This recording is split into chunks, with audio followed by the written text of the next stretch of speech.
ദൈവാരാധനയ്ക്കായിട്ട് ഒരുമിച്ച് ചേർന്ന എല്ലാ ദൈവമക്കൾക്കും കർത്താവായ യേശു ക്രിസ്തുവിൻ്റെ വിലയേറിയ നാമത്തിലുള്ള സ്നേഹവന്ദനം അറിയിക്കുന്നു. കർത്താവ് കഴിഞ്ഞ ആഴ്ചയിൽ നമ്മെ അത്ഭുതകരമായിട്ട് നടത്തി. തൻ്റെ വിശ്വസ്തതയ്ക്കും കരുണയ്ക്കുമായിട്ട് കർത്താവിനോട് നന്ദിയും സ്തോത്രങ്ങളും അർപ്പിക്കുന്നു. പുരാതന സഭയിലെ സഭാപിതാവ് എന്നറിയപ്പെടുന്ന തെർത്തുല്യൻ്റെ പ്രസിദ്ധമായിരിക്കുന്ന ഒരു പ്രസ്താവനയുണ്ട്. അത് രക്തസാക്ഷികളുടെ രക്തമാണ് ദൈവസഭയുടെ വളർച്ചയുടെ വിത്ത് എന്നാണ് അദ്ദേഹം പറഞ്ഞത്. അദ്ദേഹം പറഞ്ഞത് ഞാൻ ഇംഗ്ലീഷിൽ പറയുകയാണ് എങ്കിൽ, the blood of the martyrs is the seed of the church. ദൈവത്തിൻ്റെ സഭ പീഡനങ്ങളുടെയും കഷ്ടതയുടെയും നടുവിൽ ആണ് വളർന്നു വന്നത്. ക്രിസ്തീയ വിശ്വാസം സത്യമാണ് എന്നതിൻ്റെ വളരെ പ്രാധാന്യമേറിയ ഒരു തെളിവ്. ക്രിസ്തീയ സഭയുടെ ആരംഭം, അതിൻ്റെ വളർച്ച എന്നത് അനുകൂല സാഹചര്യങ്ങളിൽ ആയിരുന്നില്ല.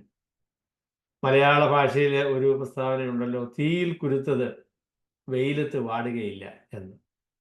ക്രിസ്തീയ വിശ്വാസം പ്രതികൂലങ്ങളുടെയും പ്രശ്നങ്ങളുടെയും നടുവിൽ വളർന്നു വന്ന വിശ്വാസമാണ്. ക്രിസ്തീയ വിശ്വാസത്തിൽ നമ്മൾ അപ്പോസ്തല പ്രവൃത്തികൾ വായിച്ചു വരുമ്പോൾ തൻ്റെ വിശ്വാസത്തിന് വേണ്ടി ജീവൻ നൽകിയ ആദ്യത്തെ വ്യക്തി സ്തേഫാനോസ് എന്ന് പറയുന്ന ഒരു ദൈവ മനുഷ്യനാണ്. അദ്ദേഹത്തെക്കുറിച്ചാണ് ഇന്ന് ഞാൻ നിങ്ങളോട് പറയാൻ ആഗ്രഹിക്കുന്നത്. കാരണം നാം ഇന്ന് ഒരുമിച്ച് ചിന്തിക്കുന്ന വേദഭാഗത്ത് സ്തേഫാനോസിനെ കുറിച്ച് പറയുന്ന വേദഭാഗമാണ്. അപ്പോസ്തല പ്രവൃത്തികളിൽ സ്തേഫാനോസിൻ്റെ ചരിത്രം വളരെ ശ്രദ്ധേയമായ ഒരു ചരിത്രമാണ്. 6-ാമത്തെ അധ്യായത്തിലാണ് ആദ്യമായിട്ട് നമ്മൾ സ്തേഫാനോസിനെ കാണുന്നത്. അദ്ദേഹത്തിൻ്റെ വളരെ ചുരുങ്ങിയ ഒരു ജീവിതം, അല്ലെങ്കിൽ അദ്ദേഹത്തിൻ്റെ ശുശ്രൂഷയ്ക്ക് വളരെ ദൈർഘ്യം കുറവായിരുന്നു. എന്നാൽ ക്രിസ്തീയ സഭയെ വളരെയധികം സ്വാധീനിച്ച ഒരു ദൈവ മനുഷ്യനാണ് സ്തേഫാനോസ്. എസ് ലൂയിസ് ജോൺസൺ എന്ന് പറയുന്ന പ്രസിദ്ധനായ പ്രസംഗകൻ സ്തേഫാനോസിനെ വിളിക്കുന്നത് പൗലോസിന് മുൻപ് ഉള്ള പൗലോസ് എന്നാണ്. അപ്പോസ്തലനായ പൗലോസിൻ്റെ ജീവിതത്തെ ഒരുപക്ഷെ ഏറ്റവും അധികം സ്വാധീനിച്ച ഒരു വ്യക്തി സ്തേഫാനോസാണ്. സ്തേഫാനോസിനെ അദ്ദേഹം നമ്മൾ അതിനെക്കുറിച്ച് ആ വാക്യങ്ങളിലേക്ക് വരുമ്പോൾ നമുക്കത് കാണാനായിട്ട് സാധിക്കും. സ്തേഫാനോസിനോട് ബൈബിളിനെ സംബന്ധിച്ച് വാദഗതികളൊക്കെ നടത്തിയ ഒരാളാണ് പൗലോസ്. എന്നാൽ രക്ഷിക്കപ്പെടുന്നതിന് മുൻപുള്ള കാര്യമാണ് ഞാൻ പറയുന്നത്. എന്നാൽ ആ വാദഗതികളിൽ പൗലോസിന് സ്തേഫാനോസിനെ പരാജയപ്പെടുത്തുവാൻ സാധിച്ചില്ല എന്നുള്ള കാര്യം നമ്മൾ ഈ വേദഭാഗം വായിക്കുമ്പോൾ നമുക്ക് മനസ്സിലാക്കാനായിട്ട് സാധിക്കും. പൗലോസ് സ്തേഫാനോസിനോട് പരാജയപ്പെട്ടത് തൻ്റെ വേദശാസ്ത്രത്തെക്കുറിച്ച് ചിന്തിക്കുന്നതിനും ദൈവവചനത്തെ പുനഃപരിശോധിക്കുന്നതിനുള്ള ഒരു കാരണമായി തീർന്നു. അത്ഭുതകരമായ രീതിയിലാണ് പൗലോസ് രക്ഷിക്കപ്പെട്ടത് എന്നുള്ളത് നമുക്കറിയാം. അപ്പം അതുകൊണ്ട് സ്തേഫാനോസിൻ്റെ ജീവിതം വളരെ ചെറുതായിരുന്നു എങ്കിലും വളരെയധികം സ്വാധീനം ചെലുത്തിയ ഒരു ജീവിതമാണ് സ്തേഫാനോസിന് ഉണ്ടായിരുന്നത്. അതിന് കാരണത്തെക്കുറിച്ച് നമ്മൾ പരിശോധിക്കുമ്പോൾ ആ വിഷയത്തെക്കുറിച്ചാണ് ഞാനിന്ന് നിങ്ങളോട് പറയാനായിട്ട് ആഗ്രഹിക്കുന്നത്. നമുക്ക് അപ്പോസ്തല പ്രവൃത്തികൾ അതിൻ്റെ 6-ാമത്തെ അധ്യായത്തിൻ്റെ 7 മുതൽ അതിൻ്റെ അവസാന ഭാഗമായിരിക്കുന്ന 15-ാമത്തെ വാക്യം വരെ നമുക്ക് ഒന്ന് വായിക്കാം. അവിടെയാണ് നമ്മൾ ലൂക്കോസ് സ്തേഫാനോസിനെ നമുക്ക് പരിചയപ്പെടുത്തി തരുന്നത്. 7-ാമത്തെ വാക്യത്തിൽ നമ്മൾ ഇങ്ങനെയാണ് വായിക്കുന്നത്: ദൈവവചനം പരന്നു, യെരൂശലേമിൽ ശിഷ്യന്മാരുടെ എണ്ണം ഏറ്റവും പെരുകി, പുരോഹിതന്മാരിലും വലിയൊരു കൂട്ടം വിശ്വാസത്തിന് അധീനരായി തീർന്നു. അനന്തരം സ്തേഫാനോസ് കൃപയും ശക്തിയും നിറഞ്ഞവനായി ജനത്തിൽ വലിയ അത്ഭുതങ്ങളും അടയാളങ്ങളും ചെയ്തു. ലിബർത്തീനർ എന്ന് പേരുള്ള പള്ളിക്കാരിലും കുറേനക്കാരിലും അലക്സാന്ദ്രിയക്കാരിലും കിലിക്കിയ, ആസിയ എന്ന ദേശക്കാരിലും ചിലർ എഴുന്നേറ്റ് സ്തേഫാനോസിനോട് തർക്കിച്ചു. എന്നാൽ അവൻ സംസാരിച്ച ജ്ഞാനത്തോടും ആത്മാവോടും എതിർത്ത് നിൽപ്പാൻ അവർക്ക് കഴിഞ്ഞില്ല. അപ്പോൾ അവർ ചില പുരുഷന്മാരെ വശത്താക്കി, ഇവൻ മോശയ്ക്കും ദൈവത്തിനും വിരോധമായി ദൂഷണം പറയുന്നത് ഞങ്ങൾ കേട്ടു. എന്ന് പറയിച്ചു. ജനത്തെയും മൂപ്പന്മാരെയും ശാസ്ത്രിമാരെയും ഇളക്കി അവന്റെ നേരെ ചെന്ന് അവനെ പിടിച്ച് ന്യായാധിപ സംഘത്തിൽ കൊണ്ടുപോയി. കള്ളസാക്ഷികളെ നിർത്തി, ഈ മനുഷ്യൻ വിശുദ്ധ സ്ഥലത്തിനും ന്യായപ്രമാണത്തിനും വിരോധമായി ഇടപെടാതെ സംസാരിച്ചു വരുന്നു. ആ നസറേയനായ യേശു ഈ സ്ഥലം നശിപ്പിച്ച് മോശ നമുക്ക് ഏൽപ്പിച്ച മര്യാദകളെ മാറ്റിക്കളയും എന്ന് അവൻ പറയുന്നത് ഞങ്ങൾ കേട്ടു എന്ന് പറയിച്ചു. ന്യായാധിപ സംഘത്തിൽ ഇരുന്നവർ എല്ലാവരും അവനെ ഉറ്റുനോക്കി അവന്റെ മുഖം ഒരു ദൈവദൂതന്റെ മുഖം പോലെ കണ്ടു. ഈ വേദഭാഗത്ത് നിന്ന് 3 കാര്യങ്ങളാണ് ഞാൻ പറയാനായിട്ട് ആഗ്രഹിക്കുന്നത്. ഒന്നാമത്, സ്തേഫാനോസ് എന്ന് പറയുന്ന മനുഷ്യൻ അല്ലെങ്കിൽ ദൈവ മനുഷ്യനെ കുറിച്ച് ലൂക്കോസ് പറയുന്നതായിരിക്കുന്ന കാര്യങ്ങൾ. രണ്ടാമത്, സ്തേഫാനോസിന്റെ പ്രതിയോഗികളായിരിക്കുന്ന ആളുകൾ ആരാണ് എന്നതിനെ സംബന്ധിച്ച്. മൂന്നാമത്, സ്തേഫാനോസിന് വിരോധമായിട്ട് അവർ പറഞ്ഞ ആരോപണങ്ങൾ എന്താണ് എന്നത്. അങ്ങനെ 3 കാര്യങ്ങളാണ് ഞാൻ ഇന്ന് നിങ്ങളോട് ഒരുമിച്ച് പറയാനായിട്ട് ആഗ്രഹിക്കുന്നത്. സ്തേഫാനോസ് എന്ന് പറയുന്ന ദൈവ മനുഷ്യൻ, സ്തേഫാനോസിന്റെ പ്രതിയോഗികളായി നിന്ന ആളുകൾ, സ്തേഫാനോസിന് വിരോധമായിട്ട് അവർ പറഞ്ഞ 2 ആരോപണങ്ങൾ. അങ്ങനെ 3 കാര്യങ്ങളാണ് ഇന്ന് ഞാൻ നിങ്ങളോട് പറയാനായിട്ട് ആഗ്രഹിക്കുന്നത്. സ്തേഫാനോസ് എന്ന് പറയുന്ന ദൈവ മനുഷ്യനെ കുറിച്ച് ലൂക്കോസ് പറയുന്ന കാര്യം നമുക്ക് ആദ്യമായിട്ട് ശ്രദ്ധിക്കാം. സ്തേഫാനോസിനെ നമ്മൾ ആദ്യമായിട്ട് പരിചയപ്പെടുന്നത് അപ്പോസ്തലപ്രവൃത്തി 6-ാമത്തെ അധ്യായത്തിലാണ്. അവിടെ ഒരു പ്രശ്നത്തിന് നടുവിലാണ് നമ്മൾ സ്തേഫാനോസിനെ കാണുന്നത്. സ്തേഫാനോസ് ഒരു പ്രത്യേക ജോലിക്കായിട്ട് നിയോഗിക്കപ്പെടുന്നത് നമ്മളവിടെ വായിക്കുന്നുണ്ട്.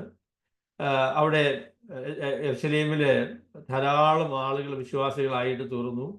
അപ്പം അതിൽ വിധവമാരുടെ സംരക്ഷണം എന്ന് പറയുന്നത് വളരെ പ്രധാനപ്പെട്ട ഒരു ജോലിയായിരുന്നു. അതിൽ യവന ഭാഷ സംസാരിക്കുന്ന ആളുകളുടെ വിധവമാരെ അവഗണിക്കുന്നു എന്ന ഒരു പരാതി ഉണ്ടായി. അത് സഭയിൽ ഒരു പ്രശ്നം ഉണ്ടാക്കിയ വിഷയമാണ്. അപ്പം ആ അവസരത്തിൽ ഈ പ്രശ്നത്തെ കൈകാര്യം ചെയ്യാനായിട്ട് അപ്പോസ്തലന്മാർ 7 പുരുഷന്മാരെ തിരഞ്ഞെടുത്തു. അതിൽ ആദ്യത്തെ പേര് സ്തേഫാനോസിന്റെ പേര്. സ്തേഫാനോസിനെ കുറിച്ച് ആ വാക്യങ്ങളിൽ തിരഞ്ഞെടുക്കപ്പെട്ട എല്ലാവരെയും കുറിച്ചും പറയുന്ന പ്രസ്താവനയാണ്, പരിശുദ്ധാത്മാവും ജ്ഞാനവും നിറഞ്ഞ 7 പുരുഷന്മാരിൽ അതിൽ പ്രമുഖനായിട്ട് അല്ലെങ്കിൽ 1-ാം സ്ഥാനത്ത് നിൽക്കുന്നയാളാണ് സ്തേഫാനോസ് എന്ന് പറയുന്നത്. അപ്പോൾ സ്തേഫാനോസ് എന്ന് പറയുന്ന ഈ ദൈവ മനുഷ്യനെ കുറിച്ച് ആ ഭാഗത്തു നിന്ന് നമുക്ക് മനസ്സിലാക്കാൻ കഴിയുന്ന ഒരു പ്രധാന കാര്യം അല്ലെങ്കിൽ 1-ാമത്തെ കാര്യം എന്നത്, മുഖം നോക്കാതെ, പക്ഷാഭേദം കാണിക്കാതെ, യവന ഭാഷ പറയുന്ന ആളുകളാണോ അതോ എബ്രായ ഭാഷ പറയുന്നവരാണോ, അവരുടെ പശ്ചാത്തലം എന്താണ് എന്നൊന്നും നോക്കി ഒരു വ്യത്യാസം വയ്ക്കാതെ മനുഷ്യരെ മുഖപക്ഷമില്ലാതെ ശുശ്രൂഷിക്കാനായിട്ട് മനസ്സുള്ള ഒരു ദൈവ മനുഷ്യനായിരുന്നു സ്തേഫാനോസ് എന്ന് നമുക്കറിയാം. മനുഷ്യരെ മുഖപക്ഷം നോക്കാതെ ആളുകളെ എല്ലാവരെയും ഒരുപോലെ സ്നേഹിക്കുവാനും തുല്യമായി വിചാരിക്കുവാനും അതിനുള്ള ഒരു വിശാലമായ ഹൃദയം സ്തേഫാനോസിനുണ്ടായിരുന്നു. സ്തേഫാനോസിനെ ഈ വേലയ്ക്ക് ഏൽപ്പിച്ചാൽ സ്തേഫാനോസ് അങ്ങനെ ആളുകളുടെ പക്ഷം പിടിച്ചൊന്നും ചെയ്യുകയില്ല എന്നുള്ള ഉറപ്പ് അദ്ദേഹത്തെ പരിചയമുള്ള എല്ലാ മനുഷ്യർക്കും അങ്ങനെ ഒരു ഉറപ്പ് ഉണ്ടായിരുന്നു. ആ നിലയിലുള്ള ഒരു വ്യക്തിയാണ് സ്തേഫാനോസ്. അപ്പോൾ അതുകൊണ്ട് മുഖപക്ഷമില്ലാതെ നിഷ്പക്ഷമായി കാര്യങ്ങളെ വീക്ഷിക്കുന്ന, നിഷ്പക്ഷമായി മനുഷ്യരെ പരിഗണിക്കുന്ന, അവരുടെ പ്രശ്നങ്ങളെ കൈകാര്യം ചെയ്യുന്ന, അവരെ സ്നേഹിക്കുവാനും സേവിക്കുവാനും മനസ്സുള്ള ഒരു ദൈവ മനുഷ്യനായിരുന്നു സ്തേഫാനോസ് എന്ന് നമുക്ക് അദ്ദേഹത്തെ കുറിച്ച് പറയാം. രണ്ടാമത് സ്തേഫാനോസിനെ കുറിച്ച് പറയുന്ന കാര്യം, അദ്ദേഹം പരിശുദ്ധാത്മാവും ജ്ഞാനവും നിറഞ്ഞ മനുഷ്യനായിരുന്നു. അദ്ദേഹത്തിന്റെ ജ്ഞാനത്തെക്കുറിച്ച് ഞാൻ പിന്നീട് അല്പം കൂടെ നിങ്ങളോട് പറയാം. അപ്പൊ ദൈവത്തിന്റെ പരിശുദ്ധാത്മാവിന്റെ നിയന്ത്രണമുള്ള, ദൈവത്തിന്റെ പരിശുദ്ധാത്മാവിനാൽ നടത്തപ്പെടുന്ന ഒരു ദൈവ മനുഷ്യനായിരുന്നു സ്തേഫാനോസ്. മൂന്നാമത് സ്തേഫാനോസിനെ കുറിച്ച് ഇവിടെ പറയുന്ന വേറെ ഒരു കാര്യം, അദ്ദേഹത്തെ കുറിച്ച് പറയുന്നത്, അനന്തരം സ്തേഫാനോസ് കൃപയും ശക്തിയും നിറഞ്ഞവനായി ജനത്തിൽ വലിയ അത്ഭുതങ്ങളും അടയാളങ്ങളും ചെയ്തു. സ്തേഫാനോസ് കൃപയും ശക്തിയും നിറഞ്ഞവനായി ജനത്തിൽ വലിയ അത്ഭുതങ്ങളും അടയാളങ്ങളും ചെയ്തു. അപ്പോസ്തലപ്രവൃത്തികൾ നമ്മൾ വായിച്ചു വരുമ്പോൾ നമുക്ക് മനസ്സിലാക്കാൻ കഴിയുന്ന കാര്യം, സഭയുടെ ആരംഭകാലത്ത് ധാരാളം അത്ഭുതങ്ങളും അടയാളങ്ങളും ദൈവമക്കളുടെ മധ്യത്തിൽ നടന്നു എന്ന കാര്യമാണ്. എന്നാൽ നിങ്ങൾ ശ്രദ്ധിച്ച് അപ്പോസ്തല പ്രവൃത്തികൾ വായിക്കുകയാണ് എങ്കിൽ മനസ്സിലാക്കുന്ന കാര്യം, അപ്പസ്തലന്മാരുടെ കൈകളാലാണ് ഈ അത്ഭുതം നടന്നത് എന്ന് ലൂക്കോസ് എടുത്തു പറയുന്നുണ്ട്. മറ്റുള്ള മനുഷ്യർ അത്ഭുതം ചെയ്തു എന്നുള്ള കാര്യത്തെക്കുറിച്ച് നമുക്ക് അറിയുകയില്ല. എന്നാൽ ഇത് മുഖാന്തരമായി ദൈവം ഉപയോഗിച്ചത് അപ്പസ്തലന്മാരെയാണ് എന്ന ഒരു പ്രത്യേക പ്രസ്താവന ലൂക്കോസ് അടിവരയിട്ട് പറയുന്ന ഒരു കാര്യമാണ്. അപ്പോൾ ഇവിടെ അതിൽ നിന്ന് വ്യത്യസ്തമായ രീതിയിൽ ആദ്യമായി നമ്മൾ കാണുന്നത് സ്തേഫാനോസിനെയാണ്. ഈ അത്ഭുതങ്ങളും അടയാളങ്ങളും എന്ന് പറയുന്ന കാര്യം, അത്ഭുതങ്ങളും അടയാളം എന്ന് പറഞ്ഞാൽ നമുക്കറിയാമല്ലോ, ഒരു വ്യക്തിയെ തിരിച്ചറിയാനുള്ള പ്രത്യേകതയാണ് അടയാളം എന്ന് പറയുന്നത്. കർത്താവായ യേശു ക്രിസ്തുവിനെ അത്ഭുതങ്ങളാലും അടയാളങ്ങളാലും ദൈവം കാണിച്ചു തന്ന പുരുഷൻ എന്നാണ് അപ്പോസ്തലനായ പത്രോസ് കർത്താവായ യേശു ക്രിസ്തുവിനെ കുറിച്ച് പറയുന്നത്. അവിടെ ആദ്യ നൂറ്റാണ്ടില് ഒരു വ്യക്തി ദൈവത്തിന്റെ പ്രതിനിധിയാണ്, അദ്ദേഹം ദൈവത്തിന് വേണ്ടി സംസാരിക്കുന്നയാളാണ് എന്ന് തെളിയിക്കുന്നത് അദ്ദേഹത്തിന് ദൈവം നൽകിയ ഈ അത്ഭുതങ്ങൾ ചെയ്യുവാനുള്ള ആ അധികാരം, ആ പ്രത്യേകത ആയിരുന്നു. അപ്പൊ അങ്ങനെ ദൈവത്താൽ നിയോഗിക്കപ്പെട്ട, ദൈവത്തിന് വേണ്ടി സംസാരിക്കുവാൻ ദൈവം പരമേൽപ്പിച്ച ഒരു വ്യക്തിയാണ് സ്തേഫാനോസ് എന്നതാണ് ലൂക്കോസ് പറയുന്നത്. അത്ഭുതങ്ങളും വലിയ അടയാളങ്ങളും എന്നാണ് അദ്ദേഹത്തെ കുറിച്ച് പറയുന്നത്. സ്തേഫാനോസ് കൃപയും ശക്തിയും നിറഞ്ഞവനായി ജനത്തിൽ വലിയ അത്ഭുതങ്ങളും അടയാളങ്ങളും ചെയ്തു. ഒന്നാം നൂറ്റാണ്ടിലെ ദൈവത്തിന്റെ സന്ദേശവാഹകന്മാരായിരിക്കുന്ന ആളുകളുടെ അടയാളമായി അത്ഭുതങ്ങളും അടയാളങ്ങളുമാണ് കർത്താവ് നൽകിയത്. എന്നാൽ വർത്തമാന കാലത്ത് ഒരു വ്യക്തി കർത്താവിന് വേണ്ടി സംസാരിക്കുന്നയാളാണ് എന്നുള്ളതിന്റെ തെളിവ് അത്ഭുതങ്ങളും അടയാളങ്ങളും അല്ല. അത്ഭുതങ്ങളും അടയാളങ്ങളും ഇന്ന് നടക്കുന്നില്ല എന്നല്ല ഞാൻ പറയുന്നത്. എന്നാൽ ഒരു വ്യക്തിയെ തിരിച്ചറിയുവാൻ, അവൻ ദൈവത്തിന്റെ സന്ദേശവാഹകനാണോ എന്ന് തിരിച്ചറിയാനുള്ള ലക്ഷണം എന്നത് അത്ഭുതങ്ങളും അടയാളങ്ങളുമല്ല. ഇന്ന് നമ്മൾ പറയുന്ന കാര്യം ദൈവത്തിന്റെ സന്ദേശവാഹകൻ എന്നുള്ള നിലയിലാണോ എന്ന് തിരിച്ചറിയുന്നത് ഈ പറയുന്ന കാര്യം ദൈവത്തിന്റെ വചനത്തിന്റെ അടിസ്ഥാനത്തിലാണോ എന്നുള്ളതിന്റെ അടിസ്ഥാനത്തിൽ, അല്ലാതെ മനുഷ്യർ ചെയ്യുന്ന അത്ഭുതത്തിന്റെയും അടയാളത്തിന്റെയും ഒന്നും അടിസ്ഥാനത്തിലല്ല. അത്ഭുതങ്ങളും അടയാളങ്ങളും ഒക്കെ ചെയ്യുന്നു എന്ന് അവകാശപ്പെടുന്ന ആളുകളും ബൈബിളിലെ വ്യക്തമായി പറഞ്ഞിരിക്കുന്ന കാര്യങ്ങൾക്ക് വിരുദ്ധമായി സംസാരിച്ചാൽ അവർ കള്ളപ്രവാചകന്മാരാണ്, അല്ലാതെ ദൈവം തിരഞ്ഞെടുത്തതായിരിക്കുന്ന ആളുകളാണ്. എന്നാൽ ഒന്നാം നൂറ്റാണ്ടില് ദൈവത്തിന്റെ തിരുവെഴുത്തുകൾ, പുതിയ നിയമം എഴുതപ്പെടാത്ത ആ കാലഘട്ടത്തിൽ ദൈവത്തിന്റെ പ്രതിനിധിയായി ദൈവം തന്റെ വചനം പറയാനായിട്ട് ഭരമേൽപ്പിച്ച ഒരു വ്യക്തി എന്നുള്ളതിന്റെ തെളിവ് അദ്ദേഹത്തിന് അത്ഭുതങ്ങളും അടയാളങ്ങളും ചെയ്യുവാൻ കഴിയുമായിരുന്നു എന്നുള്ളതാണ്. പിന്നീട് നമ്മൾ ഫിലിപ്പോസിനെ കുറിച്ച് അങ്ങനെ കാണുന്നു. അപ്പോൾ ആ നിലയിൽ ദൈവം തിരഞ്ഞെടുത്ത ഒരാളായിരുന്നു. അപ്പൊ ഈ അത്ഭുതങ്ങളും അടയാളങ്ങൾ ചെയ്യുന്നതിനെ കുറിച്ച് ലൂക്കോസ് പറയുന്ന കാര്യം ശ്രദ്ധിക്കുക. അദ്ദേഹം പറഞ്ഞത് കൃപയും ശക്തി എന്ന് പറയുന്നത് അത്ഭുതം ചെയ്യാനുള്ള ശക്തിയാണ്. അപ്പൊ അത് ചെയ്തത് കൃപ എന്നുള്ളതായിരിക്കുന്ന ആശയം പറയുമ്പോൾ രണ്ട് നിലയിൽ അതിനെക്കുറിച്ച് പറയാം. താൻ ചെയ്തതൊക്കെ ദൈവത്തിന്റെ നിയോഗത്താൽ, ദൈവത്തിന്റെ പരിശുദ്ധാത്മാവിന്റെ ശക്തിയിലാണ് ചെയ്തത് എന്നത് സ്തേഫാനോസ് ബോധ്യമുള്ള കാര്യമാണ്. അതുപോലെ സ്തേഫാനോസ് താൻ ചെയ്യാൻ സാധിച്ച അത്ഭുതങ്ങളും അടയാളങ്ങളും ഒന്നും തൻ്റെ പ്രത്യേകത കൊണ്ടല്ല, വളരെ വിനയത്തോടുകൂടെ ദൈവത്തിന്റെ പരിശുദ്ധാത്മാവിന് വിധേയപ്പെട്ടാണ് അദ്ദേഹം ആ കാര്യങ്ങൾ ചെയ്തത് എന്നുള്ള ഒരു സൂചനയും കൃപയും ശക്തിയും നിറഞ്ഞവനായി പ്രവർത്തിച്ചു എന്ന് പറയുമ്പോൾ നമുക്ക് കാണാൻ സാധിക്കും. നാലാമത് സ്തേഫാനോസിനെ കുറിച്ച് പറയാനായിട്ട് കഴിയുന്ന കാര്യം, അദ്ദേഹത്തിന്റെ പ്രത്യേകതയായിട്ട് ഞാൻ പറയാൻ കഴിയുന്ന കാര്യം, അദ്ദേഹത്തിന്റെ പ്രതിയോഗികൾ അദ്ദേഹം നേരിട്ട ആ ഒരു പ്രത്യേക രീതിയാണ്. അതിനെക്കുറിച്ച് പറയുന്നത്, എന്നാൽ അവൻ എന്ന് പറയുന്നത് സ്തേഫാനോസിനെ കുറിച്ചാണ്, സംസാരിച്ച് ജ്ഞാനത്തോടും ആത്മാവോടും എതിർത്ത് നിൽക്കുവാൻ അവർക്ക് സാധിച്ചില്ല. ജ്ഞാനത്തോടും ആത്മാവിനോടും എതിർത്ത് നിൽക്കാനായിട്ട് സാധിച്ചില്ല. ഈ വേദഭാഗം ആരംഭിച്ച സ്ഥലത്ത് ലൂക്കോസ് പറയുന്ന ഒരു കാര്യമുണ്ട്. ഇത് സഭയുടെ ഒരു വലിയ വിജയത്തിന്റെ കാലഘട്ടമായിരുന്നു. യെരുശലേമില് ധാരാളം ആളുകൾ ദൈവവചനം പരന്നു. യെരുശലേമിൽ ശിഷ്യന്മാരുടെ എണ്ണം ഏറ്റവും പെരുകി. പുരോഹിതന്മാരിലും വലിയൊരു കൂട്ടം വിശ്വാസത്തിന് അധീനരായി തീർന്നു. ഇത് സഭയുടെ ഒരു വലിയ വിജയത്തിന്റെ കാലമാണ്. ഞാൻ അതിനെക്കുറിച്ച് ശ്രദ്ധിച്ചപ്പോൾ ഒരുപക്ഷെ ഒന്നാം നൂറ്റാണ്ടില് യെരുശലേമിലെ ജനസംഖ്യ എന്ന് പറയുന്നത് 40,000-50,000 ആളുകൾ ആയി. അപ്പൊ ആ ജനസംഖ്യയില് ഇപ്പോൾ ദൈവസഭയിലുള്ള ആളുകളെ കുറിച്ച് പറഞ്ഞാൽ ആദ്യമേ 3000 പേര് വന്നു, പിന്നെ അത് 5000 വർദ്ധിച്ചു.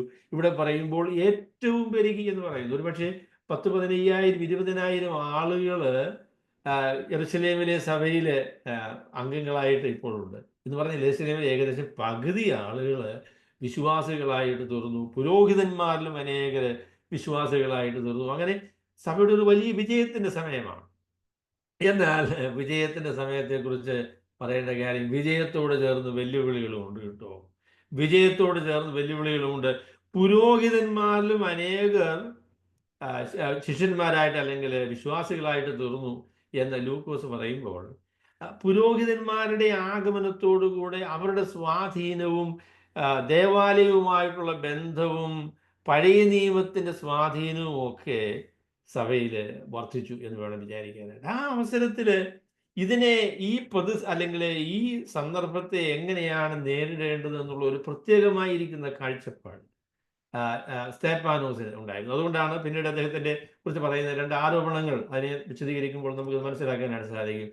ദൈവത്തിന്റെ സഭയില് നടക്കുന്ന കാര്യങ്ങളെ കാണുവാനും അത് എവിടേക്കാണ്, അതിന്റെ ഗതി എന്താണ് എന്ന് വീക്ഷിക്കുവാനുമുള്ള ഒരു പ്രത്യേക കാഴ്ചപ്പാട് സ്തേഫാനോസിന് ഉണ്ടായിരുന്നു.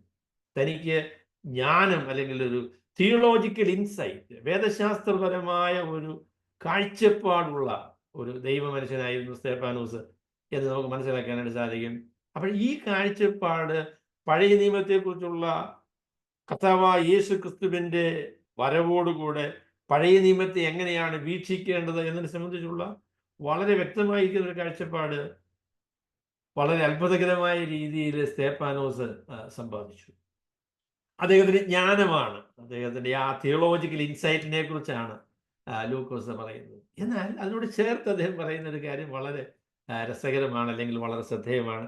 അത് അദ്ദേഹത്തിന്റെ ജ്ഞാനത്തോടും ആത്മാവോടും അദ്ദേഹത്തിന്റെ ജ്ഞാനത്തോടും ആത്മാവോടും.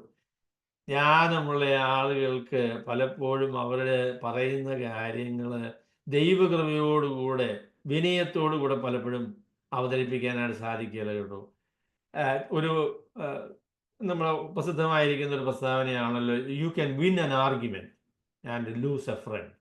നമ്മുടെ വാദഗതികളും നമ്മളുടെ പരിജ്ഞാനവും നമ്മുടെ കാര്യങ്ങളൊക്കെ അവതരിപ്പിക്കുന്നതുമൊക്കെ അതിൻ്റെ രീതി അനുസരിച്ച്, അതിൻ്റെ പിൻപിലുള്ള ആത്മാവ്, അത് ഏത് നിലയിൽ അവതരിപ്പിക്കുന്നു എന്നുള്ളത് വളരെ പ്രാധാന്യമുള്ള കാര്യമാണ്. അപ്പോൾ സ്തേഫാനോസിന്റെ പ്രത്യേകതയായിട്ട് ലൂക്കോസ് പറയുന്നവൻ ജ്ഞാനമുള്ള ആളായിരുന്നു എന്ന് മാത്രമല്ല, തൻ്റെ വാദഗതികൾ, ദൈവത്തിൻ്റെ വചനത്തിലുള്ളതായ തൻ്റെ പരിജ്ഞാനം തൻ്റെ പ്രതിയോഗികളുടെ മുൻപാകെ താൻ അവതരിപ്പിച്ചപ്പോൾ അതിൽ പ്രകടിപ്പിച്ച ആ ആത്മാവ്, അതിൻ്റെ ആ സ്പിരിറ്റ് എന്ന് പറയുന്നത് ആളുകളെ സ്വാധീനിക്കുന്ന, അല്ലെങ്കിൽ അവർക്ക് എതിർത്ത് നിൽക്കുവാൻ കഴിയാത്ത ഒരു ആത്മാവാണ്. അങ്ങനെ ഒരു മനോഭാവമാണ് സ്തേഫാനോസിന് ഉണ്ടായിരുന്നത് എന്ന് നമുക്ക് പറയാം. ഞാൻ തന്നെ പലപ്പോഴും പല കാര്യങ്ങൾ പറയുമ്പോഴും അത് അവതരിപ്പിക്കുന്ന അതിൻ്റെ രീതി, മറ്റുള്ളവരെ എങ്ങനെ പരിഗണിക്കുന്നു എന്നുള്ളത് സ്തേഫാനോസിനെ കുറിച്ച് ചിന്തിച്ചപ്പോൾ എനിക്ക് അതിനെക്കുറിച്ച് കുറ്റബോധം തോന്നി. അപ്പോൾ ജ്ഞാനം മാത്രം പോരാ കേട്ടോ.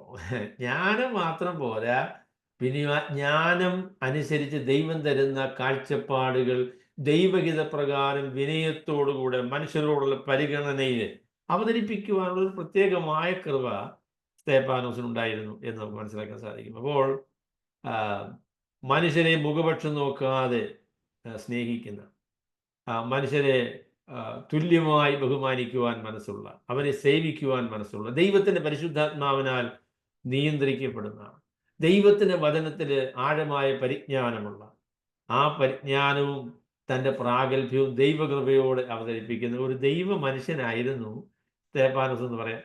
ഇതിനെക്കുറിച്ചൊക്കെ സംഗ്രഹിച്ച് ഞാൻ സ്തേഫാനോസിനെ കുറിച്ച് പറയുകയാണെങ്കിൽ, തൻ്റെ സ്വഭാവം കൊണ്ടും തൻ്റെ പ്രവർത്തനങ്ങൾ കൊണ്ടും തൻ്റെ ജ്ഞാനം കൊണ്ടും അതുപോലെ തന്നെ തൻ്റെ വാദഗതികളുടെ അവതരണത്തിലും ഒക്കെ താൻ പ്രകടിപ്പിച്ച തൻ്റെ ദൈവഭയം, ദൈവഭക്തി, അതിനെക്കുറിച്ച് പിന്നീട് ലൂക്കോസ് പറയുമ്പോൾ പറയും, അവന് പ്രതിയോഗികളുടെ മുൻപാകെ നിന്നപ്പോൾ അവൻ്റെ മുഖം ഒരു ദൈവദൂതന്റെ മുഖം പോലെ പ്രകാശിച്ചു. അത് എത്രയും മനോഹരമായിരിക്കുന്ന ഒരു കാര്യമാണ്. ദൈവം മനുഷ്യർക്ക് ദൈവത്തിന്റെ പരിജ്ഞാനവും ദൈവത്തിന്റെ പരിശുദ്ധാത്മാവിന്റെ നിയന്ത്രണവും അത് നിമിത്തമുണ്ടാകുന്ന ജീവിതത്തിന്റെ രൂപാന്തരവും അനിവാര്യം. ഞാൻ പലപ്പോഴും പറഞ്ഞിട്ടുള്ള പ്രസ്താവന ഞാൻ ആവർത്തിക്കുന്നു. സുവിശേഷത്തിന്റെ ഏറ്റവും വലിയ പരസ്യം സുവിശേഷത്താൽ രൂപാന്തരപ്പെട്ട ദൈവത്തിന്റെ മനുഷ്യരാണ്. സ്തേഫാനോസിനെ എതിർക്കാനായിട്ട് അവർക്ക് കഴിയാതെ പോയത് സ്തേഫാനോസിന്റെ പരിജ്ഞാനം മാത്രമല്ല കേട്ടോ, സ്തേഫാനോസിന്റെ ജീവിതത്തിന് സ്വാധീനമാണ്. അദ്ദേഹത്തിന് ദൈവത്തോടുള്ള ഭയവും മനുഷ്യരോടുള്ള പരിഗണനയും ദൈവം മുൻപാകെ ഈ സത്യങ്ങളെ അവതരിപ്പിക്കുവാനുള്ള ദൈവത്തിന്റെ കൃപയും ആളുകളെ വളരെ സ്വാധീനിച്ചതായിരിക്കുന്ന കാര്യമാണ്. അപ്പം അതുകൊണ്ട് ദൈവദൂതന് തുല്യമായ രീതിയിൽ മുഖം പ്രകാശിച്ച അദ്ദേഹത്തിന് സൗന്ദര്യം ബാഹ്യമായിരുന്നില്ല കേട്ടോ, ആന്തരികമായി ദൈവത്തിന്റെ പരിശുദ്ധാത്മാവിനാൽ രൂപാന്തരം പ്രാപിച്ച് ശ്രേഷ്ഠനായ ഒരു ദൈവഭക്തനായ മനുഷ്യനായിരുന്നു സ്തേഫാനോസ് എന്ന് അദ്ദേഹത്തെ കുറിച്ച് നമുക്ക് പറയാനായിട്ട് സാധിക്കും. അപ്പം ആ നിലയിലാണ് പ്രസിദ്ധനായ ലൂക്കോസ് അല്ലെങ്കിൽ സുവിശേഷകനായിരിക്കുന്ന ലൂക്കോസ് സ്തേഫാനോസിനെ അവതരിപ്പിക്കുന്നത്. അപ്പം ഞാൻ ആദ്യമേ സ്തേഫാനോസ് എന്ന് പറയുന്നത് ദൈവ മനുഷ്യനെ കുറിച്ചാണ് പറഞ്ഞത്. അദ്ദേഹത്തിൻ്റെ സ്വഭാവം കൊണ്ടും അദ്ദേഹത്തിൻ്റെ വാക്കുകൾ കൊണ്ടും അദ്ദേഹത്തിൻ്റെ രീതികൾ കൊണ്ടും മനുഷ്യരെ സ്വാധീനിച്ച് ദൈവത്തിൻ്റെ പരിശുദ്ധാത്മാവിനാൽ ഒരു മനുഷ്യന് വരുന്ന രൂപാന്തരം വെളിപ്പെടുത്തിയ, ഒരർത്ഥത്തിൽ പറയുമ്പോൾ മുഖം ദൈവദൂതനെ പോലെ പ്രകാശിച്ച ഒരു ദൈവ മനുഷ്യനായിരുന്നു സ്തേഫാനോസ്. പ്രിയമുള്ളവരെ, നമ്മളുടെ മുൻപിൽ അദ്ദേഹം അവതരിപ്പിക്കുന്ന ഈ മനോഹരമായ ആ ഒരു അനുഭവം നമ്മുടെ ജീവിതങ്ങളെ സ്വാധീനിക്കേണ്ടതാണ്. ദൈവത്തിൻ്റെ പരിശുദ്ധാത്മാവിനാൽ ജീവിതങ്ങൾ രൂപാന്തരപ്പെടാതെ ദൈവത്തിൻ്റെ വചനത്തിൻ്റെ പ്രഘോഷണം ഫലവത്തായി നടത്തുവാൻ നമുക്ക് സാധിക്കുകയില്ല. അപ്പോൾ അതുകൊണ്ട് ഈ രൂപാന്തരത്തിനായിട്ട് നമ്മളെ തന്നെ നമുക്ക് ദൈവകരങ്ങളിൽ ഏൽപ്പിക്കണം. ആ നിലയിലുള്ള ഒരു രൂപാന്തരം നമ്മുടെ ജീവിതത്തിൽ ഉണ്ടാകണം എന്നുള്ളതാണ് ഞാൻ ആദ്യമായിട്ട് സ്തേഫാനോസിൻ്റെ ജീവിതത്തിൽ നിന്ന് ഞാൻ നിങ്ങളോട് പറയാൻ ആഗ്രഹിക്കുന്നത്. രണ്ടാമത്, സ്തേഫാനോസിനെ കുറിച്ച് പറഞ്ഞതിന് ശേഷം രണ്ടാമത് അദ്ദേഹത്തിൻ്റെ പ്രതിയോഗികളെ കുറിച്ചാണ് ലൂക്കോസ് നമ്മളോട് പറയുന്നത്. അപ്പോൾ അദ്ദേഹത്തിൻ്റെ പ്രതിയോഗികളെ കുറിച്ച് പറയുന്ന വാക്യം നമുക്ക് ശ്രദ്ധിക്കാം. ലിബർത്തീനർ എന്ന പേരുള്ള പള്ളിക്കാരിലും കുറേനക്കാരിലും അലക്സാന്ദ്രിയക്കാരിലും കിലിക്കിയ ആസിയ എന്ന ദേശക്കാരിലും ചിലർ എഴുന്നേറ്റ് സ്തേഫാനോസിനോട് തർക്കിച്ചു. ലിബർത്തീനർ എന്ന് പറയും. അവിടെ നിങ്ങൾ അപ്പസ്തല പ്രവൃത്തികൾ വായിച്ചു വരുമ്പോൾ മനസ്സിലാക്കുന്ന ഒരു കാര്യം, അപ്പസ്തല പത്രോസും യോഹന്നാനും പിന്നെ അപ്പസ്തലന്മാരും ഒക്കെ ദൈവത്തിൻ്റെ വചനം പറഞ്ഞ സാഹചര്യങ്ങളെ നമ്മൾ പരിശോധിച്ച് നോക്കുമ്പോൾ അത് ദേവാലയവുമായിട്ട് ബന്ധപ്പെട്ടാണ് എന്നുള്ള കാര്യം നമുക്ക് മനസ്സിലാകും. ദേവാലയത്തിൻ്റെ പ്രാന്തപ്രദേശങ്ങളിൽ അതിലെ ഉള്ളിൽ അവിടെ ആ ദേവാലയവുമായിട്ട് ബന്ധപ്പെട്ട ഒരു രീതിയിലാണ് സുവിശേഷ പ്രവർത്തനങ്ങൾ, കർത്താവായ യേശുക്രിസ്തുവിന്റെ പുനരുത്ഥാനത്തെക്കുറിച്ചുള്ള സാക്ഷ്യം അപ്പസ്തലന്മാർ പറയുന്നത്. ശേഷം അപ്പസ്തലനായ പത്രോസും യോഹന്നാനും ഒക്കെ സംസാരിക്കുന്നത് ആ നിലയിലാണ്. എന്നാൽ ഈ ദേവാലയത്തിന്റെ 4 ചുവരുകൾക്ക് വെളിയിലേക്ക് വന്ന് സുവിശേഷം സംസാരിക്കുന്ന ആദ്യ സന്ദർഭം എന്ന് പറയുന്നത് സ്തേഫാനോസാണ്. അദ്ദേഹം ഈ ദേവാലയത്തിന് 4 ചുവരുകളുടെ വെളിയിലേക്ക് വന്ന് സിനഗോഗുകളിൽ കർത്താവായ യേശുക്രിസ്തുവിനെ സംബന്ധിച്ച് പ്രസംഗിക്കാനായിട്ട് മനസ്സ് വെച്ച, അതിനെക്കുറിച്ച് രേഖപ്പെടുത്തിയിരിക്കുന്ന ആദ്യത്തെ സംഭവം എന്ന് പറയുന്നത് സ്തേഫാനോസിനെ കുറിച്ചുള്ള സംഭവമാണ്. അപ്പം അദ്ദേഹം സംസാരിച്ച ആ സിനഗോഗ്, പള്ളി എന്നാണ് മലയാളത്തിലെ പരിഭാഷ, യെരുശലേമിലെ ദേവാലയമാണ് യഹൂദന്മാരെ സംബന്ധിച്ച് ഏറ്റവും പ്രാധാന്യമുള്ള സ്ഥലം എന്ന് പറയുന്നതാണ്. എന്നാൽ ഇപ്പോഴും ദേവാലയത്തിൽ വന്ന് ശുശ്രൂഷ അതിൽ പങ്കെടുക്കാനായിട്ട് എല്ലാവർക്കും സാധിക്കുകയില്ല. മാത്രമല്ല, ദേവാലയത്തിൽ നിന്ന് ദൂരെ അവരുടെ എക്സൈൽ അല്ലെങ്കിൽ അവരെ മറ്റ് രാജ്യങ്ങളിലേക്ക് നാടുകടത്തിയ ആ കാലഘട്ടങ്ങളിൽ ദേവാലയം ഇല്ലാതിരുന്നൊരു കാലഘട്ടം ഉണ്ടായിരുന്നു. ആ കാലഘട്ടത്താണ് ഈ സുനഗോഗുകൾ എന്ന് പറയുന്ന ക്രമീകരണം ആരംഭിക്കുന്നത്. അപ്പോൾ ആ ക്രമീകരണം ദേവാലയം പണിതതിന് ശേഷവും പിന്നെ യെരുശലേമിൽ ആളുകൾ വന്നതിന് ശേഷവും ഒക്കെ ആവർത്തിച്ചു. അപ്പം അങ്ങനെ യെരുശലേമിൽ ദേവാലയം അല്ലാതെ അനേകം സുനഗോഗുകൾ ഉണ്ടായിരുന്നു. അതിൽ വളരെ പ്രസിദ്ധമായിരിക്കുന്ന ഒരു സുനഗോഗാണ് ഈ ലിബർത്തീനർ എന്ന് പറയുന്ന ആളുകളുടെ സുനഗോഗ് എന്ന് പറയുന്നത്. ലിബർത്തീനർ എന്ന് പറയുന്ന വാക്ക് യഥാർത്ഥത്തിൽ മലയാളം ഒരു പരിഭാഷയല്ല. അത് ഗ്രീക്കിലുള്ള വാക്കിൻ്റെ ഒരു ട്രാൻസ്ലിറ്ററേഷനാണ്. ലിബർട്ടീനോസ് എന്നാണ് ഗ്രീക്ക്. അപ്പോൾ അതിനെ മലയാള സത്യവേദ പുസ്തകക്കാർ പരിഭാഷപ്പെടുത്തിയില്ല. അവൻ ലിബർത്തീനർ എന്ന് പറഞ്ഞ് ആ നിലയിൽ അതിനെക്കുറിച്ച് പറഞ്ഞ് അതിനെ അവസാനിപ്പിക്കുകയാണ് ചെയ്യുന്നത്. അപ്പോൾ ലിബർത്തീനർ എന്ന് പറയുന്നതായിരിക്കുന്ന ആളുകൾ, ലിബർത്തീനർ എന്നുള്ള വാക്കിൻ്റെ അർത്ഥം സ്വതന്ത്രമാക്കപ്പെട്ടവർ എന്നാണ്. ഇംഗ്ലീഷിൽ ഫ്രീഡ്മെൻ എന്നാണ് അതിനെ പരിഭാഷപ്പെടുത്തിയിരിക്കുന്നത്. അപ്പോൾ റോമ സാമ്രാജ്യത്തിൽ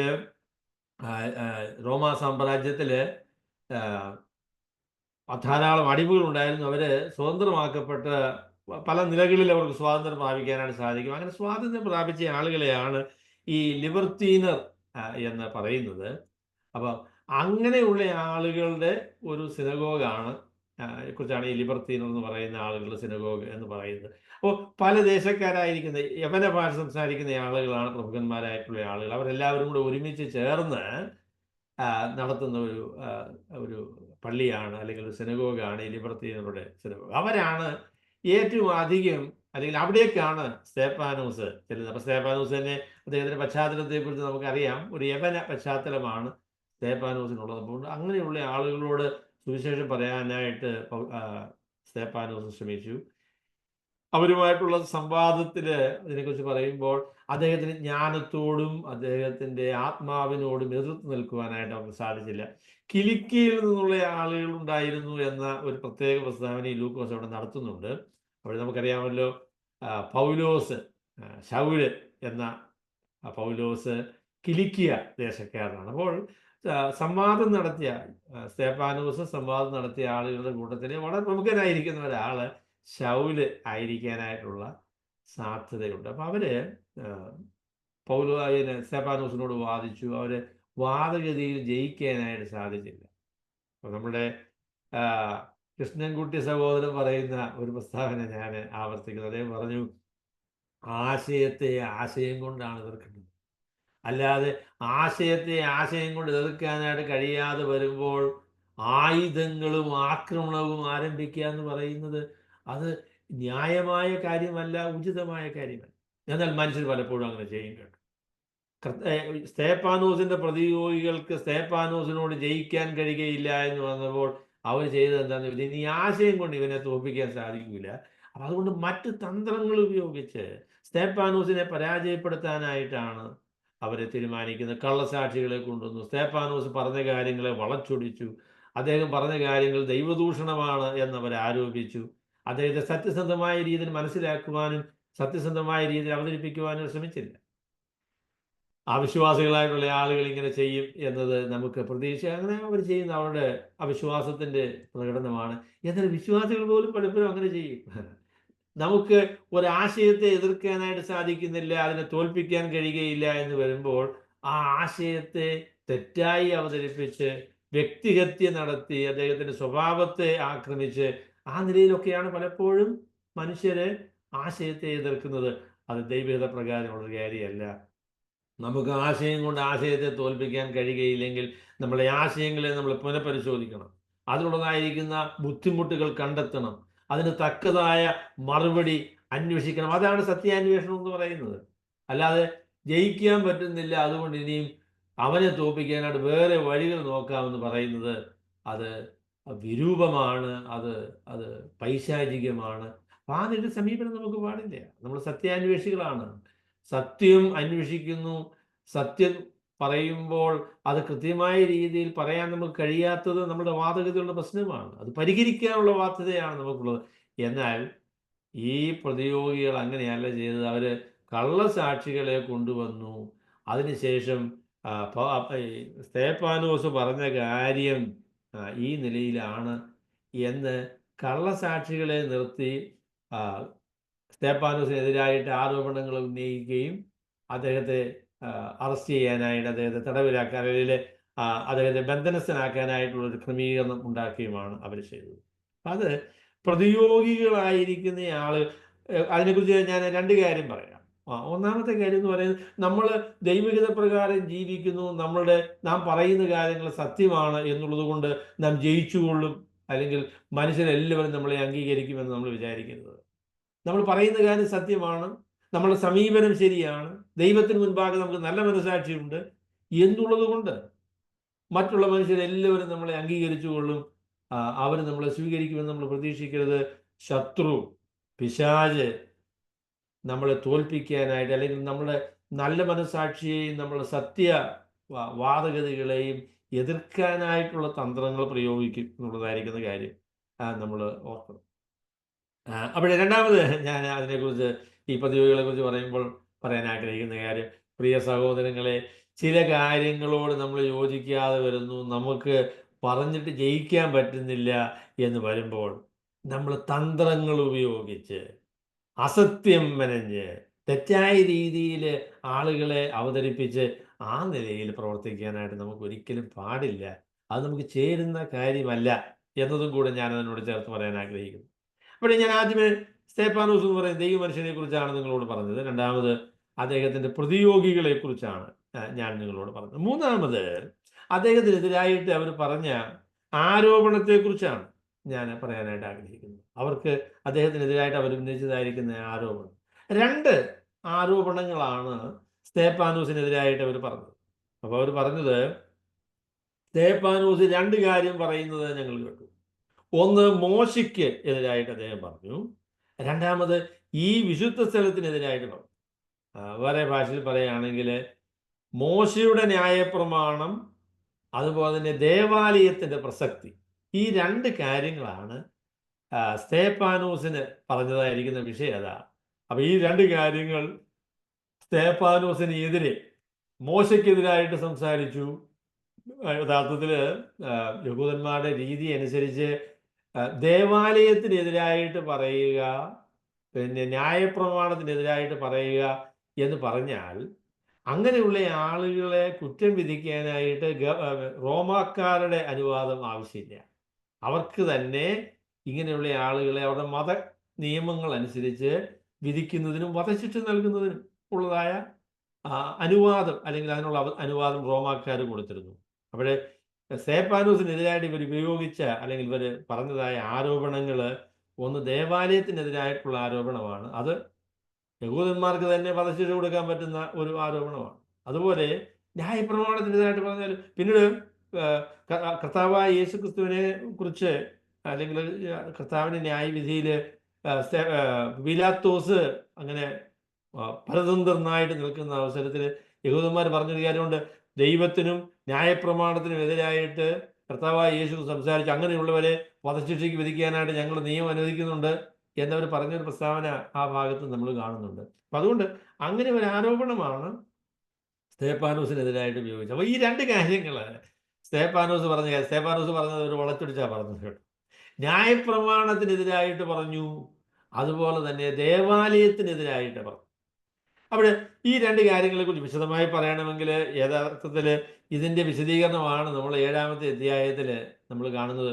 ഇത് ഇങ്ങനെ തന്നെയോ എന്ന് മഹാപുരോഹിതൻ സ്തേഫാനോസിനോട് ചോദിച്ചു. സ്തേഫാനോസിനെ പിടിച്ച് സെൻഹദ്രീ സംഘത്തിന് മുൻപാകെ മഹാപുരോഹിതന്മാരിരിക്കുന്ന ആ വലിയ ഒരു കോടതിയിലാണ് ഇപ്പോൾ സ്തേഫാനോസിനെ വിസ്തരിക്കാനായിട്ട് കൊണ്ടുവന്നിരിക്കുന്നത്. കർത്താവായ യേശു ക്രിസ്തുവിനെ വിസ്തരിച്ച് വധശിക്ഷയ്ക്ക് വിധിച്ച അതേപോലെ ഒരു ക്രമീകരണമാണ് നമുക്കിവിടെ കാണാൻ സാധിക്കുന്നത്. അപ്പോൾ സ്തേഫാനോസ് അവർ മുമ്പിൽ നിൽക്കുമ്പോൾ മഹാപുരോഹിതന് സ്തേഫാനോസിനോട് ചോദിക്കുന്ന ചോദ്യമുണ്ട്, ഈ പറയുന്ന കാര്യങ്ങൾ അങ്ങനെ തന്നെയാണോ? നിനക്കെതിരെ നടത്തിയതായിരിക്കുന്ന ആരോപണം ഇത് തന്നെയാണോ എന്ന് ചോദിക്കുമ്പോഴാണ് 7-ാമത്തെ അധ്യായത്തിന് ഏറ്റവും ദൈർഘ്യമേറിയ, പുസ്തകപ്രവൃത്തികളിലെ ഏറ്റവും ദൈർഘ്യമേറിയ പ്രസംഗം സ്തേഫാനോസ് നടത്തുന്നത്. അപ്പം അതുകൊണ്ട് ഈ 2 കാര്യങ്ങളെക്കുറിച്ച് ഞാൻ അല്പമായി മാത്രമേ ഇപ്പോൾ ഇന്ന് പറയുകയുള്ളൂ. അതിൻ്റെ വിശദാംശങ്ങൾ 7-ാമത്തെ അധ്യായത്തിലേക്ക് വരുമ്പോൾ ഞാൻ പറയും. അവിടെ പുതിയ നിയമത്തിൽ ഇപ്പം നമ്മൾ ചില അവസരങ്ങളിൽ അപ്പോസ്തല പ്രവൃത്തികൾ നമ്മൾ വായിക്കുമ്പോൾ, അപ്പോസ്തല പ്രവൃത്തിയിലെ ആദ്യ സഭ, യെരുശലേമിലെ സഭ എന്ന് പറയുന്നത് 21-ാം നൂറ്റാണ്ടിലുള്ള ഒരു സഭ പോലെയാണ് എന്ന് നമ്മൾ വിചാരിക്കാനായിട്ടുള്ള ഒരു സാധ്യതയുണ്ട്. എന്നാൽ അപ്പോസ്തല പ്രവൃത്തികളുടെ പുസ്തകം എന്നുള്ളത് ഒരു ട്രാൻസിഷൻ ബുക്കാണ്. എങ്ങനെയാണ് ദൈവത്തിൻ്റെ സഭ രൂപീകരിക്കപ്പെട്ടത്, ദൈവസഭയിൽ വന്ന വ്യതിയാനം എന്താണ് എന്ന് കാണിക്കുന്ന ഒരു പുസ്തകമാണ് അപ്പോസ്തല പ്രവൃത്തികൾ. യെരുശലേമിലെ സഭ ആരംഭിക്കുമ്പോൾ ലോകത്തിൽ വിശ്വാസികളായിട്ട് യെരുശലേമിലുള്ള ആളുകൾ മാത്രമേ ഉള്ളൂ. അവർ മുഴുവനും യഹൂദന്മാരായിരിക്കുന്ന ആളുകളാണ്. അവരുടെ ആരാധനയും പരിപാടികളും ഒക്കെ യെരുശലേമിലെ ദേവാലയത്തോട് ബന്ധപ്പെട്ടാണ്. അവര് ദിനംപ്രതി ദേവാലയത്തിൽ വന്നിരുന്നു, ആരാധനകൾ സംബന്ധിച്ചിരുന്നു, ദേവാലയവുമായിട്ട് ബന്ധപ്പെട്ടിട്ടുണ്ട്. അവിടെയുള്ള യാഗങ്ങളിൽ സംബന്ധിച്ചതായിട്ടുള്ള രേഖകൾ നമ്മൾ കാണുന്നില്ല. എന്നാൽ അതിൽ സംബന്ധിച്ചിട്ടില്ല എന്നും നമുക്ക് പറയാൻ പറ്റുകയില്ല. അപ്പോൾ ദേവാലയവും യഹൂദ മതവും ദൈവത്തിന്റെ സഭയും എല്ലാം കൂടെ കൂട്ടിക്കുഴഞ്ഞ് കിടക്കുന്ന ഒരു രീതിയാണ് ആദ്യകാലങ്ങളിൽ ഉണ്ടായിരുന്നത്. എങ്ങനെയാണ് ദേവാലയത്തോട് പ്രതികരിക്കേണ്ടത്? അപ്പോൾ പുരോഹിതന്മാരൊക്കെ രക്ഷിക്കപ്പെട്ടു വന്നു കഴിഞ്ഞപ്പോൾ അവർ പുരോഹിതന്മാർ യെരുശലേമിലെ ദേവാലയത്തിലെ പ്രവർത്തനങ്ങളെല്ലാം വിട്ട് ഇനി ഞങ്ങൾ സഭയ്ക്ക് വേണ്ടി പ്രവർത്തിക്കുകയാണ് എന്നുള്ള രീതിയിലല്ല വന്നത് കേട്ടോ. അവര് ദേവാലയത്തിന്റെ ഭാഗമാണ്, അവര് സഭയിലെ വിശ്വാസികളുമാണ്. അത് കഴിഞ്ഞതിന് ശേഷം ദേവാലയത്തിൽ ശുശ്രൂഷകൾക്കായിട്ട് അവർ പോകും. അപ്പൊ ആ നിലയില് ദേവാലയവും ദൈവത്തിന്റെ സഭയും, ആ യഹൂദ മതവും ദൈവത്തിന്റെ സഭയും, ന്യായപ്രമാണവും ദൈവത്തിന്റെ സഭയും ഇങ്ങനെ കുഴഞ്ഞു മറിഞ്ഞ്, അല്ലെങ്കിൽ എങ്ങനെയാണ് സഭ ഇതിനോട് പ്രതികരിക്കേണ്ടത് എന്നതിനെക്കുറിച്ച് അഭിപ്രായം രൂപീകരിക്കുന്ന, അതിനെക്കുറിച്ച് ഒരു ആശയം രൂപീകരിക്കുന്ന ഒരു കാലഘട്ടമാണ് ഇത് എന്ന് നമുക്ക് മനസ്സിലാക്കാം. അപ്പൊ അതിന് ഏറ്റവും വ്യക്തമായിരിക്കുന്ന നിലപാട് സ്വീകരിച്ച വ്യക്തിയാണ് സ്തെഫാനോസ്. എങ്ങനെയാണ് പഴയ നിയമത്തോട് നമ്മൾ പ്രതികരിക്കേണ്ടത്, എങ്ങനെയാണ് ദേവാലയത്തോട് പ്രതികരിക്കേണ്ടത് എന്ന കാര്യത്തെക്കുറിച്ച് വളരെ വ്യക്തമായിരിക്കുന്ന ഒരു നിലപാടാണ് സ്തെഫാനോസ് ഉണ്ടായിരുന്നത്. യഥാർത്ഥത്തിൽ ഈ ആശയത്തെ അതിൻ്റെ പൂർണ്ണ അവസ്ഥയിലേക്ക് വളർത്തിയെടുത്തത് അപ്പസ്തലനായ പൗലോസാണ്. അപ്പൊ അതുകൊണ്ടാണ് ഡോക്ടർ എസ് ലൂയിസ് ജോൺസൺ സ്തെഫാനോസിനെ കുറിച്ച് പറയുന്നത്, സ്തെഫാനോസ് യഥാർത്ഥത്തിൽ പൗലോസിന് മുൻപേ ഉള്ള പൗലോസാണ്. ന്യായപ്രമാണവും പുതിയ നിയമവും തമ്മിലുള്ളതായിരിക്കുന്ന ബന്ധം എന്താണ്? ദേവാലയത്തിനും ദേവാലയ ക്രമീകരണങ്ങൾക്കും ദൈവസഭയുമായിട്ടുള്ള ബന്ധം എന്താണ് എന്നതിനെ സംബന്ധിച്ച് വ്യക്തമായ നിലപാട്, അല്ലെങ്കിൽ പുതിയ നിയമത്തിന്റെ ആശയം നമ്മൾ അപ്പോസ്തലനായ പൗലോസിന്റെ ലേഖനങ്ങളിൽ കൂടെയാണ്, എഴുത്തുകളിലൂടെയാണ് നമുക്ക് മനസ്സിലാക്കാൻ സാധിക്കുന്നത്. അത് വളരെ പ്രാധാന്യമേറിയ ഒരു ചോദ്യമാണ്. ഗ്രേസ് ആൻഡ് ലോ, ന്യായപ്രമാണവും കൃപയും, അത് തമ്മിലുള്ളതായിരിക്കുന്ന ബന്ധം എന്താണ്? അതുപോലെ തന്നെ ദേവാലയത്തിന് ഉള്ളതായിരിക്കുന്ന ബാഹ്യ ആചാരങ്ങൾക്ക് ഉള്ള പ്രസക്തി എന്താണ് എന്നതായിരിക്കുന്ന ചോദ്യം. അപ്പൊ അതില് രണ്ട് കാര്യങ്ങൾ സ്തെഫാനോസ് അവരോട് പറഞ്ഞു. ഒന്നാമത് സ്തെഫാനോസ് പറഞ്ഞതായിരിക്കുന്ന കാര്യം, ന്യായപ്രമാണം എന്നത് യഥാർത്ഥത്തിൽ ദൈവജനത്തെ സംബന്ധിച്ച് ദൈവജനത്തിന്റെ ആരംഭം മുതലുള്ള ഒരു പരിപാടിയല്ല. അബ്രഹാമിനെ ദൈവം വിളിച്ചപ്പോൾ അബ്രഹാമിന് ദൈവം ന്യായപ്രമാണം കൊടുത്തില്ല. ന്യായപ്രമാണം കൊടുത്തില്ല. അതിനുശേഷം ഏകദേശം 400 സംവത്സരങ്ങൾ കഴിഞ്ഞിട്ട് മിസ്രയീമിൽ നിന്ന് രക്ഷിക്കപ്പെട്ടതായ ആളുകൾ അവരുടെ കനാൻ നാട്ടിലേക്കുള്ള യാത്രയിൽ സീനായി പർവ്വതത്തിൽ വന്നപ്പോൾ അവിടെ വെച്ചാണ് ദൈവം ഇസ്രയേലിന് ന്യായപ്രമാണം കൊടുക്കുന്നത്. അതുപോലെ തന്നെ മിസ്രയീമിൽ നിന്ന് രക്ഷിക്കപ്പെടാനായിട്ട്, അല്ലെങ്കിൽ രക്ഷപ്പെടുവാൻ, വീണ്ടെടുക്കുവാനായിട്ട് ദൈവം ഉപയോഗിച്ച മുഖാന്തരം ന്യായപ്രമാണമല്ല. പെസഹ കുഞ്ഞാടിന്റെ രക്തത്താൽ മുദ്രയിടപ്പെട്ടതായിരിക്കുന്ന ആളുകൾ മിസ്രയീമിൽ നിന്ന് പുറപ്പെട്ട് ചെങ്കടൽ കടന്ന് അവര് മരുഭൂമിയിൽ എത്തിച്ചേർന്നു. അതിനുശേഷമാണ് ന്യായപ്രമാണം. അപ്പൊ അതുകൊണ്ട് സ്തെഫാനോസിന് പറയാനുള്ളതായിരിക്കുന്ന കാര്യം, കർത്താവായ യേശു ക്രിസ്തുവിന്റെ കാലത്ത്, അല്ലെങ്കിൽ ദൈവസഭയുടെ ആരംഭകാലത്തുണ്ടായിരുന്ന യഹൂദന്മാരുടെ വിശ്വാസം അനുസരിച്ച് ന്യായപ്രമാണം എന്ന് പറയുന്നതാണ് ദൈവത്തോടുള്ള ബന്ധം സ്ഥാപിക്കുന്നതിനും അത് നിലനിർത്തുന്നതിനും അത് പൂർത്തീകരിക്കുന്നതിനും ഒക്കെയുള്ള മുഖാന്തരം എന്ന് പറയുന്നത് ന്യായപ്രമാണമാണ്. ന്യായപ്രമാണത്തിന്റെ അനുസരണമാണ്, ആചാര അനുഷ്ഠാനങ്ങൾ മുഖാന്തരമാണ് ദൈവത്തോടുള്ള ബന്ധം നിലനിർത്താനായിട്ട് മനുഷ്യർക്ക് സാധിക്കുന്നത് എന്നൊരു കാഴ്ചപ്പാടാണ് ഉണ്ടായിരുന്നത്. എന്നാൽ നമ്മളുടെ ദൈവമനുഷ്യനായിരിക്കുന്ന സ്തെഫാനോസ് പറഞ്ഞു അത് നടക്കുകയില്ല. ആ നിലയിലുള്ളൊരു ക്രമീകരണമല്ല പഴയ നിയമത്തിൽ നിന്ന് കാണാനായിട്ട് സാധിക്കുന്നത്. ന്യായപ്രമാണം ഒരിക്കലും മനുഷ്യരെ രക്ഷിക്കാനുള്ള ഒരു ക്രമീകരണമല്ല. രക്ഷിക്കപ്പെട്ട, നമ്മുടെ പുതിയ നിയമത്തിന്റെ ഭാഷയാണ് രക്ഷിക്കപ്പെട്ടത് എന്നുള്ളത്. അപ്പൊ രക്ഷിക്കപ്പെട്ടതായിരിക്കുന്ന ഈ ആളുകൾക്ക് നൽകിയ ക്രമീകരണം, അല്ലെങ്കിൽ പറയാം ഇസ്രയേൽ എന്ന് പറയുന്ന രാജ്യത്തിന് ദൈവത്തോടുള്ള ബന്ധത്തിൽ ജീവിക്കുവാൻ നൽകിയ, അവർക്ക് കൊടുത്ത കോൺസ്റ്റിറ്റ്യൂഷനാണ്, ഒരു ദേശീയമായിരിക്കുന്ന ഒരു ക്രമീകരണമാണ് ന്യായപ്രമാണം എന്ന് പറയുന്നത്. ന്യായപ്രമാണത്തിന് 3 ഭാഗങ്ങൾ, മൂന്നായിട്ട് തന്നെ തിരിക്കാൻ പറ്റിയെങ്കിലും 3 ആയിട്ട് നമുക്കതിനെ കാണാൻ സാധിക്കും. ധാർമ്മികമായിരിക്കുന്ന നിയമങ്ങളുണ്ട്. അതാണ് 10 കൽപ്പനകൾ എന്ന് പറയുന്നത്. അതിനുശേഷം ആചാരപരമായിരിക്കുന്ന നിയമങ്ങൾ, അതാണ് ലേവ്യ പുസ്തകത്തിലൊക്കെ യാഗങ്ങൾ എന്ന് പറയുന്നത് ആ നിലയിലാണ് നമ്മൾ കാണുന്നത്. പിന്നീട് നമ്മൾ കാണുന്നത് സാമൂഹ്യമായിരിക്കുന്ന നിയമങ്ങളാണ്. ഈ നിയമങ്ങളൊക്കെ ഇസ്രായേലിനെ സംബന്ധിച്ച് ഒരു രാഷ്ട്രം എന്നുള്ള നിലയിൽ അവരെങ്ങനെയാണ് പ്രവർത്തിക്കേണ്ടത്, എങ്ങനെയാണ് ദൈവത്തോട് ബന്ധപ്പെട്ട് ജീവിക്കേണ്ടത് എന്നുള്ളതിനുള്ളൊരു ക്രമീകരണമായിട്ടാണ് ഇരിക്കുന്നത്. അപ്പോൾ അതിനൊരു കാലഘട്ടമുണ്ട്. അത് കർത്താവായ യേശു ക്രിസ്തുവിന്റെ വരവോടുകൂടെ അവസാനിച്ചു. കർത്താവായ യേശു ക്രിസ്തു ന്യായപ്രമാണത്തിന്റെ പൂർത്തീകരണമാണ്. മത്തായി സുവിശേഷം 5-ാമത്തെ അധ്യായത്തിൽ പറയുന്നത് പോലെ കർത്താവ് പറഞ്ഞല്ലോ, ഞാൻ ന്യായപ്രമാണത്തെയോ പ്രവാചകന്മാരെയോ നീക്കുവാൻ വന്നു എന്ന് നിങ്ങൾ നിരൂപിക്കരുത്, നീക്കുവാനല്ല നിവർത്തിപ്പാൻ അത്രേ വന്നത് എന്ന് കർത്താവായ യേശു ക്രിസ്തു പറയുന്നുണ്ട്. അപ്പോൾ ന്യായപ്രമാണം കർത്താവായ യേശു ക്രിസ്തു പൂർത്തീകരിക്കപ്പെട്ടു. മനുഷ്യർക്ക് രക്ഷപ്പെടുവാനുള്ള വഴി ന്യായപ്രമാണത്തിന്റെ അനുസരണവും ന്യായപ്രമാണത്തിന്റെ പ്രവൃത്തികളുമല്ല, കർത്താവായ യേശു ക്രിസ്തുവിലുള്ള വിശ്വാസമാണ്. മെശിഹ തന്റെ മരണപുനരുത്ഥാനങ്ങളാൽ പാപത്തിന് പരിഹാരം വരുത്തിയിരിക്കുന്നു. യേശു ക്രിസ്തുവിൽ കൂടെയാണ് രക്ഷ എന്ന കാര്യമാണ് സ്തെഫാനോസ് അവരോട് പറഞ്ഞത്. രണ്ടാമത് ഒരു കാര്യം കൂടെ പറഞ്ഞത് ഞാൻ വേഗത്തിൽ പറഞ്ഞ് അവസാനിപ്പിക്കാം. അത് പറഞ്ഞത് എന്താണെന്ന് ചോദിച്ചാൽ, ദേവാലയത്തിന് ഉള്ളതായിരിക്കുന്ന പ്രസക്തിയെ കുറിച്ചാണ് പറഞ്ഞത്. അദ്ദേഹം 7-ാമത്തെ അധ്യായത്തിൽ അദ്ദേഹത്തെ പ്രസംഗം വായിക്കുമ്പോൾ നമുക്കറിയാം, ദൈവത്തെ ഒരിക്കലും ഒരു ഭൗതിക മന്ദിരത്തിൽ ഒതുക്കി നിർത്തുവാനായിട്ട് സാധിക്കില്ല.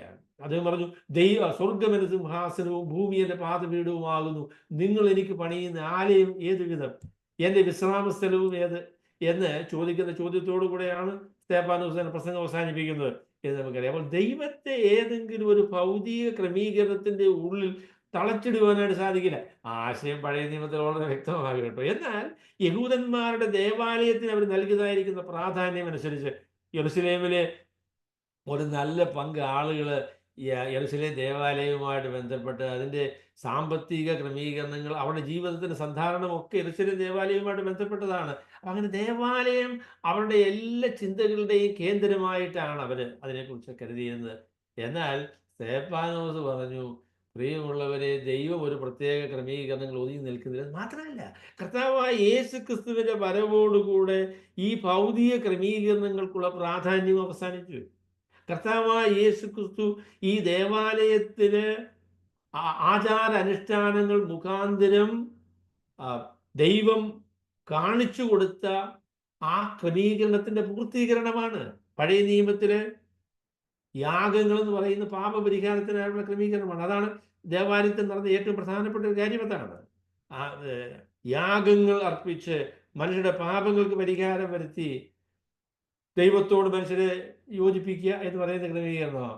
എന്നാൽ എബ്രായ ലേഖനകാരൻ പറയുന്നത് പോലെയും അതുപോലെ തന്നെ നമ്മുടെ ക്രിസ്ത്യനായ പൗലോസ് പിന്നീട് അതിനെ വിശദീകരിക്കുന്ന പോലെയും ഒക്കെ പറയുമ്പോൾ, ഈ യാഗങ്ങളും പരിപാടികളും എല്ലാം പിന്നെയും പിന്നെയും പിന്നെയും പിന്നെയും ആവർത്തിച്ചതിന്റെ കാരണം ഈ യാഗങ്ങൾ കൊണ്ട് പാപങ്ങൾക്ക് പരിഹാരം വരുത്തുവാൻ കഴിഞ്ഞില്ല. ആ യാഗങ്ങൾ കർത്താവായ യേശുക്രിസ്തുവിന്റെ യാഗത്തിനുള്ള നിഴല് മാത്രമായിരുന്നു. യേശുക്രിസ്തുവിന്റെ ഏകവും പരമവുമായിരിക്കുന്ന മരണമാണ്, യാഗമാണ്, തൻ്റെ പുനരുത്ഥാനമാണ് മനുഷ്യരുടെ പാപങ്ങൾക്കുള്ള ഏക പരിഹാര മാർഗം. അതുകൊണ്ട് യേശുക്രിസ്തുവിലേക്ക് തിരിയണം എന്ന കാര്യമാണ് ഇവിടെ സ്തെഫാനോസ് പറഞ്ഞത്. എന്നാൽ അതിനെ മനസ്സിലാക്കാനായിട്ട് അവർക്ക് സാധിച്ചില്ല കേട്ടോ. ന്യായപ്രമാണത്തിനെതിരായിട്ട് പറഞ്ഞു. കർത്താവായ യേശു ക്രിസ്തു പറഞ്ഞ കാര്യവും സ്തെഫാനോസിന്റെ ഹൃദയത്തിലുണ്ടായിരുന്നു. അദ്ദേഹം പറഞ്ഞു, ഈ ന്യായപ്രമാണത്തിന്റെ ബാഹ്യമായിരിക്കുന്ന നിയമങ്ങൾ കൊണ്ടൊന്നും മനുഷ്യർക്ക് ശുദ്ധരായി തീരാൻ സാധിക്കുകയില്ല. യഹൂദന്മാരെ സംബന്ധിച്ച് ഏറ്റവും പ്രധാനപ്പെട്ടെന്ന് പറയുന്നത് പരിച്ഛേദന, അതിനുശേഷം ഏറ്റവും പ്രധാനപ്പെട്ടെന്ന് പറയുന്നത് ഭക്ഷണ നിയമങ്ങൾ, ഇന്നിന്ന കാര്യങ്ങൾ കഴിക്കാൻ പറ്റും, ഇന്നിന്ന കാര്യങ്ങൾ കഴിക്കാൻ പറ്റുകയില്ല. അവർ യഹൂദന്മാര് മറ്റുള്ള മനുഷ്യരിൽ നിന്ന് വ്യത്യസ്തരാണ്. അപ്പൊ കർത്താവ് പറഞ്ഞു, ഒരു മനുഷ്യന്റെ ഉള്ളിലോട്ട് പോകുന്ന കാര്യമല്ല അവനെ ശുദ്ധമാക്കുന്നതും അശുദ്ധമാക്കുന്നതും, അവന്റെ ഹൃദയത്തിന്റെ ഉള്ളിൽ നിന്ന് വെളിയിലോട്ട് വരുന്ന കാര്യമാണ്. ആന്തരികമായ ശുദ്ധിയാണ് മനുഷ്യന് ആവശ്യമായിരിക്കുന്നത്. ബാഹ്യമായ രീതിയിലുള്ള ക്രമീകരണങ്ങൾ കൊണ്ടൊന്നും മനുഷ്യനെ ശുദ്ധമാക്കുവാൻ സാധിക്കുകയില്ല എന്നുള്ള കാര്യം കർത്താവ് പറഞ്ഞ. അതുപോലെ തന്നെ പിന്നെ ശാബത് എന്ന് പറയുന്നത് എന്തൊരു ഭയങ്കര കാര്യമായിരുന്നു. എന്നാൽ കർത്താവ് പറഞ്ഞു, ശാബത് എന്ന് പറയുന്നത് മനുഷ്യർ ശാബത്തിന് വേണ്ടിയല്ല, ശാബത് മനുഷ്യർക്ക് വേണ്ടിയാണ്. നന്മ ചെയ്യുവാനും ദൈവത്തെ ആരാധിക്കുവാനും ഒക്കെയുള്ള സ്വാതന്ത്ര്യം ശാബത്ത് എന്ന് പറയുന്ന ക്രമീകരണത്തിൻ്റെ ഉള്ളിലുണ്ട്. അപ്പോൾ അതുകൊണ്ട് പഴയ നിയമത്തിൻ്റെ ക്രമീകരണങ്ങളും അതുപോലെ തന്നെ ദേവാലയത്തിൻ്റെ പരിപാടികളും ഒക്കെ ഒരു കാലത്തേക്ക് ദൈവം ക്രമീകരിച്ച പരിപാടിയാണ്. യേശുക്രിസ്തുവിനെ ചൂണ്ടിക്കാണിക്കുവാൻ, യേശുക്രിസ്തുവിങ്കലേക്ക് മനുഷ്യരെ നയിക്കുവാനായിട്ട് ദൈവം ഒരുക്കിയ ഒരു ക്രമീകരണമാണ്. അല്ലാതെ അതിൽ തന്നെ അത് ആത്യന്തികമല്ല, അത് അവസാനമല്ല എന്ന കാര്യം സ്തേഫാനോസ് പറഞ്ഞു. അതവർക്ക് മനസ്സിലായില്ല കേട്ടോ, അതവർക്ക് പിടികിട്ടിയില്ല. ദേവാലയത്തിനെതിരായിട്ട് പറഞ്ഞു, അതുപോലെ തന്നെ ന്യായപ്രമാണത്തിനെതിരായിട്ട് പറഞ്ഞു. അത് ഭയങ്കര അപരാധമാണ്. പ്രിയമുള്ളവരെ, ഞാൻ ഒരു കാര്യം പറഞ്ഞ് അവസാനിപ്പിക്കാം. അതെന്താണ് എന്ന് ചോദിച്ചാൽ, ആ, പഴയ നിയമവും പുതിയ നിയമവും തമ്മിലുള്ളതായിരിക്കുന്ന ബന്ധം, ന്യായപ്രമാണവും കൃപയും തമ്മിലുള്ളതായിരിക്കുന്ന ബന്ധം വളരെ പ്രധാനപ്പെട്ട കാര്യമാണ്. ബാഹ്യ ആചാരങ്ങൾക്കും അനുഷ്ഠാനങ്ങൾക്കുമുള്ള പ്രാധാന്യം അത് വളരെ പ്രധാനപ്പെട്ടതായിരിക്കുന്ന കാര്യമാണ്. അപ്പോൾ അതിനെക്കുറിച്ച് രണ്ട് പ്രസ്താവനകൾ പറഞ്ഞ് ഞാൻ അവസാനിപ്പിക്കാം. അതെന്താണെന്ന് ചോദിച്ചാൽ, മനുഷ്യർ ചെയ്യുന്ന യാതൊരു പ്രവർത്തനങ്ങൾ കൊണ്ടും, ന്യായപ്രമാണത്തിൻ്റെ പ്രവൃത്തികൾ കൊണ്ട് മനുഷ്യർക്ക് രക്ഷിക്കപ്പെടുവാനായിട്ട് സാധിക്കില്ല. പാപത്തിൻ്റെ ശിക്ഷയിൽ നിന്ന് രക്ഷപ്പെടുവാനായിട്ട് മനുഷ്യർ ചെയ്യുന്ന ഒരു പ്രവൃത്തിയും അതുകൊണ്ട് അവന് സാധിക്കുകയില്ല.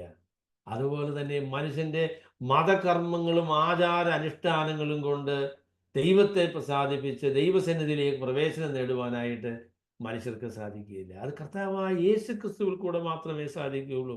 സുവിശേഷമാണ് മനുഷ്യരെ രക്ഷിക്കുന്നത് എന്ന കാര്യം നമ്മൾ അടിവരയിട്ട് പറയേണ്ടതായിരിക്കുന്ന കാര്യമാണ്. എന്നാൽ ചില അവസരങ്ങളിലൊക്കെ നമ്മുടെ പ്രസംഗങ്ങൾ പോലും ഒരു സാരോപദേശമായിട്ട് മാറാനുള്ള സാധ്യതയുണ്ട്. നമ്മൾ സാരോപദേശ പ്രസംഗകരല്ല, സുവിശേഷത്തിൻ്റെ പ്രഘോഷകരാണ്. യേശുക്രിസ്തുവിൽ കൂടെ ദൈവം മനുഷ്യരെ രക്ഷിച്ചിരിക്കുന്നു, അല്ലെങ്കിൽ കർത്താവായ യേശുക്രിസ്തുവിന്റെ പാപപരിഹാര ബലിയാണ് മനുഷ്യരുടെ രക്ഷയ്ക്കുള്ള ഏക അടിസ്ഥാനം എന്ന് വിശ്വസിക്കുകയും പ്രഘോഷിക്കുകയും ചെയ്യുന്ന ആളുകളാണ്. അങ്ങനെ വിശ്വസിച്ച ഒരാളാണ് യഥാർത്ഥത്തിൽ സ്തേഫാനോസ് എന്ന് പറയുന്ന ദൈവ മനുഷ്യൻ. അപ്പോൾ അതിനെക്കുറിച്ച് ഒരു സംക്ഷിപ്തമായി പറഞ്ഞ് ഞാൻ അവസാനിപ്പിക്കാം. ദൈവത്തെ സ്നേഹിക്കുകയും ദൈവവചനം പറയുകയും ചെയ്യുന്ന ആളുകൾ അതിനനുസൃതമായ രീതിയിലൊരു ജീവിത ശൈലി പുലർത്തുവാൻ കടപ്പെട്ട ആളുകളാണ്. നമ്മളുടെ വാക്കുകൾ നമ്മുടെ ജീവിതവുമായിട്ട് ചേർന്ന് പോകേണ്ടത് ആവശ്യമാണ്. നമ്മളുടെ ജ്ഞാനവും അതിനോട് ചേർന്ന് നിൽക്കുന്ന ഒരാത്മാവും നമുക്ക് ആവശ്യമാണ്. നമ്മളെ പ്രതിയോഗികളായി, അല്ലെങ്കിൽ നമുക്ക് മനുഷ്യർ പ്രതിയോഗികളായിട്ട് തീരുമ്പോൾ, മറ്റാശയങ്ങളുമായിട്ട് നമ്മൾ സംഘർഷത്തിലാകുമ്പോൾ, ആ ആശയങ്ങളെ പരാജയപ്പെടുത്തുവാൻ കഴിയാതിരിക്കുന്നു എന്നുള്ളതിൻ്റെ പേരിൽ ആശയത്തെ വിരൂപമാക്കുകയും അത് പറയുന്ന ആളുകളെ അപമാനിക്കുകയും ചെയ്യുവാൻ നമുക്കൊരിക്കലും പാടില്ല. മൂന്നാമത് ഞാൻ പറയാൻ ആഗ്രഹിക്കുന്നത്, നമ്മുടെ രക്ഷയുടെ അടിസ്ഥാനം എന്ന് പറയുന്നത് സുവിശേഷമാണ്. ന്യായപ്രമാണത്തിൻ്റെ പ്രവൃത്തികളോ മനുഷ്യർ ചെയ്യുന്ന ആചാര അനുഷ്ഠാനങ്ങളോ അവരെ രക്ഷിക്കുവാൻ ഒരിക്കലും മതിയായതല്ല. കർത്താവായ യേശു ക്രിസ്തു തന്നെ ക്രൂശുമാണ് നമ്മുടെ സന്ദേശം. നമ്മെ രക്ഷിക്കുന്ന ദൈവകൃപയ്ക്കായിട്ട് നന്ദിയോടെ സ്തോത്രം. നമ്മെ രൂപാന്തരപ്പെടുത്തുന്ന സുവിശേഷത്തിനായിട്ട് നന്ദിയോടെ സ്തോത്രം. സുവിശേഷത്തിനും ആ സുവിശേഷം വരുന്ന രൂപാന്തരത്തിനും ആയിട്ട് ദൈവത്തിന് നന്ദിയോടെ സ്തോത്രങ്ങൾ അർപ്പിച്ചുകൊണ്ട് ഞാൻ എൻ്റെ വാക്കുകളെ ചുരുക്കുന്നു. ദൈവം നമ്മളെ എല്ലാവരെയും അനുഗ്രഹിക്കുമാറാകട്ടെ.